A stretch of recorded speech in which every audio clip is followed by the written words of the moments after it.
अब यहाँ पर ध्यान से देखिएगा तो डार्लिंगटन सर्किट की बात अगर होगी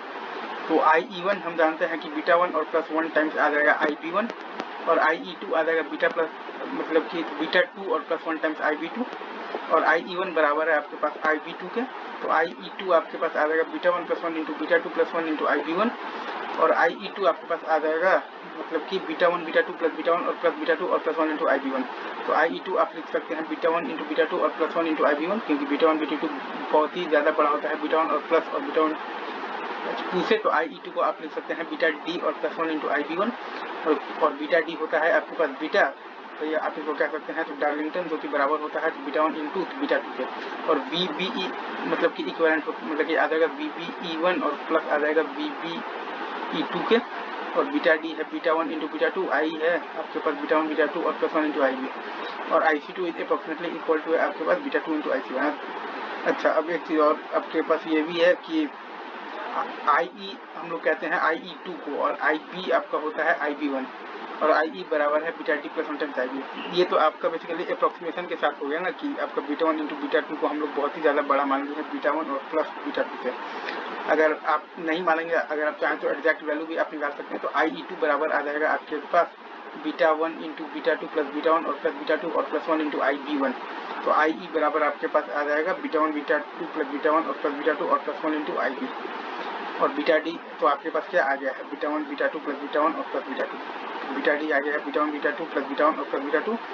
तो बीटा 1 बराबर बीटा 2 बराबर बीटा और बीटा D, तो अब आपके केस में जब दोनों बराबर हो तो आ जाएगा beta square plus 2 beta. IC1 बराबर ये सब लिख लीजिएगा बीटा 1 टाइम्स IB1 मतलब कि बीटा 1 टाइम्स IB, और IC2 आ जाएगा बीटा 2 टाइम्स आ जाएगा बीटा 1 और plus 1 times IB1 beta 2 times beta 1 times IB। तो इसी से हमने बेसिकली तो ये भी लिखा था कि IC2 बराबर है आपके पास बीटा 2 टाइम्स IC1 के,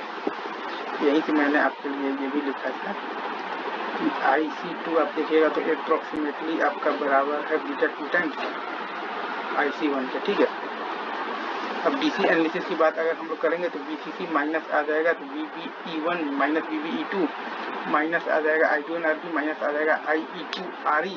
और वो बराबर है 0 के। BCC minus VBE1 minus VBE2 minus I2 RB minus I2 RE बराबर है 0, तो I2 बराबर आ जाएगा बीटा 1 बीटा 2 प्लस बीटा 1 और प्लस बीटा 2 और प्लस 1 इंटू IB1, और I2 बराबर IE है और मतलब IB1 बराबर है आपके पास IB, तो BCC minus VBE1 minus VBE2 minus IB RB minus IE RE बराबर 0, और आपके पास I बराबर है बीटा 1 बीटा 2 प्लस बीटा 1 और प्लस बीटा 2 और प्लस 1 इंटू IB, I बराबर है बीटा 1 बीटा 2 और प्लस बीटा 1 और प्लस बीटा 2 और प्लस 1 इंटू IB, तो BCC minus VBE1 minus VBE2 minus IB RB minus IE RE ये बराबर है आपके पास 0 के, ठीक है। ठीक है, तो सिंपल IE2 बराबर IE और IB1 बराबर है आपके पास IB के, राइट। ये आपका पूरा नोट्स है।